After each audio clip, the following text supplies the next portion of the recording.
Right, welcome. We've got 3 pieces of news for you today. Quite shocking ones, actually. Ones which, hey, I didn't think I was going to be getting today, but it's quite interesting nonetheless. So we've got an update on Avatar 2. Not a massive one, but some things which I think you'll enjoy if you are that way inclined. We also have quite a large update, I would say, with respect to Dungeons and Dragons. Yes, they are making another one of those movies. And lastly, we have a rumour/report on the Texas Chainsaw Massacre reboot, remake, sequel, who knows at this point in time. All that in today's news roundup. Before we get into that though, guys, I just want to say I am making a short horror fantasy film. Yes, I know, shocking, right? Mr. H, reviewer turned filmmaker. But there's a link down below in the description box. Please support an original IP. I know a lot of people bang on about reboots and remakes. I mean, I've listed a few just now. So it'd be really, really good if you guys basically support something original and something indie or independent, as it were. So that's linked down below, and I will be bringing an update on that very, very soon. But let's get right into it. Okay, so first things first, Avatar. Avatar 2, a movie years in the making. And anytime I do an update on this film, I always ask, does anyone care at this point in time? And I know lots of people do. I'm aware. I just find it a fascinating process. This film is, yeah, it's going to be years since the first one came out. And it'll be very interesting, I think, just to see how James Cameron handles that time period, the change, but also how he handles the technology and just how he's trying to, I guess, reinvigorate the world that he established in the original Avatar. But anyway, the update is here right before your very eyes over on Twitter. The official Avatar Twitter page tweeted out a bunch of images. I know they may not look like much, but I do think that they are interesting because we heard numerous reports of how the actors were being taught to hold their breath, how it's very water focused. There's a lot of focus on the water in this particular movie, and I find that interesting as well. Are the Na'vi, are they water based now? Are these new Na'vi? What's going on? Are we going to see Sam Witwerth back? Like, who knows? It's all kind of out there. Well, we do know, FYI. But there's definitely a turning tide here. And it seems that essentially what James Cameron is trying to do is set up a movie video game world. But here's the images, and the tweet from Avatar is from the set of the sequels, Jim Cameron directing the actors before they dive underwater for performance capture, because that's what he wanted to do. He wanted to get people submerged in the water to actually do all of their performance capture work, which I guess makes sense because there'll be subtle movements of the skin and flesh as you move through water. So if you're not actually submerged in water, it's going to be very, very difficult to replicate that in CG. So it makes sense, and it's also a very clear indication of James Cameron's dedication. Now he says, fun fact, that layer of white on the water's surface is comprised of floating balls that prevent lights from interfering with films underwater, which is interesting, I guess. I mean, you can't have light bouncing off a performance capture because then you have to replicate that when it comes to, well, creating it in a CG world. So I'll put the images on the screen now. You can go and check them out. Now, secondly, we've got an update on the Texas Chainsaw Massacre. Now, this is a reboot, and like I say, we always say how sick to death we are of reboots and remakes, don't we, ladies and gents? Yes. So support an original film. You won't be disappointed. And in fact, speaking of Twitter, follow me over on Twitter at Mr. H Reviews, and I've been tweeting out some concept art for my film. I know. It's that legitimate that I do actually have concept artists working on the project. But anyway, let's get into it, because I think this is interesting, right? You know, out of all the ways you could handle a reboot or a remake.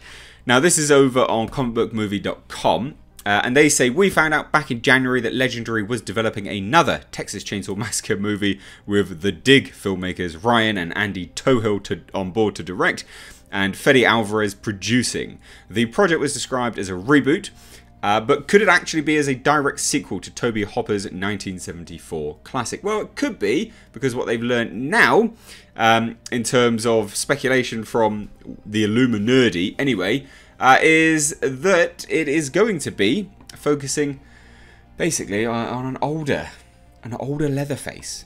Which I don't really see how that's going to be of benefit in any way, shape or form. An older Leatherface doesn't mean anything good, I don't think, personally. Now, the report is as follows anyway. So they say that it will feature on a much older take on power tool swinging maniac Leatherface. Listed in the character breakdown as Kenny, he is described as being about 60 years old. Yeah. With a large build, and is said to primarily express himself with guttural noises that range from a howling belly laugh to a pig-like squeal. Sounds like Leatherface, doesn't it?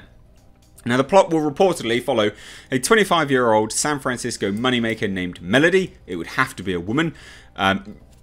Careful. Have to be a woman because you're dealing with a geriatric Leatherface. Why? Why are we making our villains old? Seriously? Who drags her wheelchair-bound sister, Dreamer, to the Lone Star State on a business trip only to run into our human skin mask wearing friend. I don't like the sound of that. Now it continues and says the new Texas Chainsaw Massacre movie was actually scheduled to commence production this week, but that's obviously not happening now, which makes sense. Look, goddamn, can we not make our villains elderly? It's not good. Leatherface was believable to a certain degree because he was a man with a chainsaw. He was a very, very big guy, very, very built.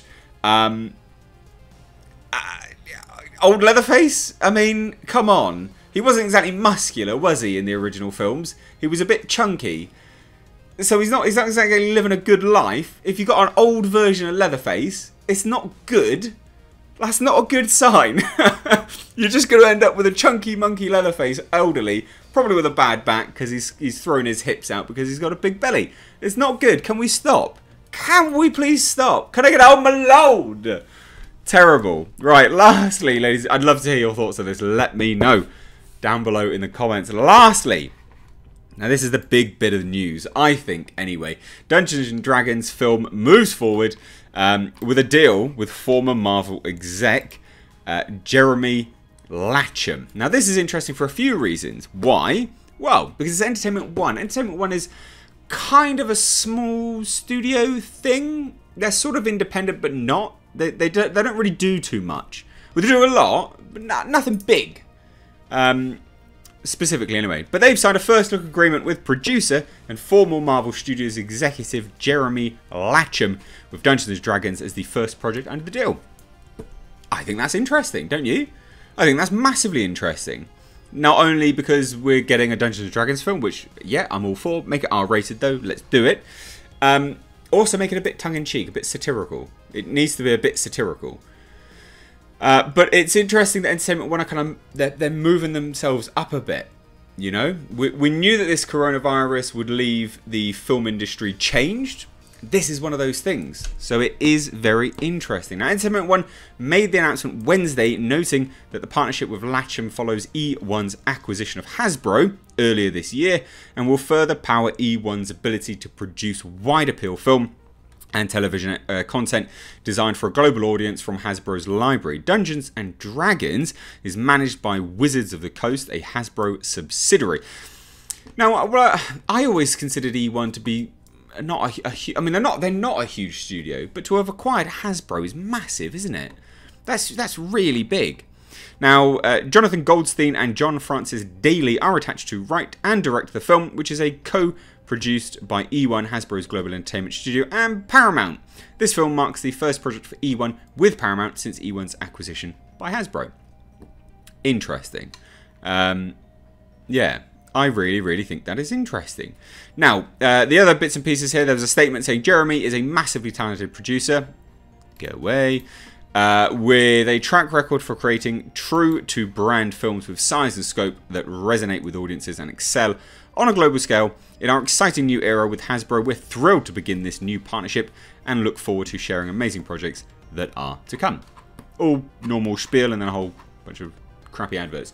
Anyway, I'd love to hear your thoughts on this. What do you guys think? Good news, bad news? Let me know down below. Hey, what do you think of geriatric, elderly Leatherface? I think that's the perhaps the most interesting part of the news. Do you care about Avatar 2?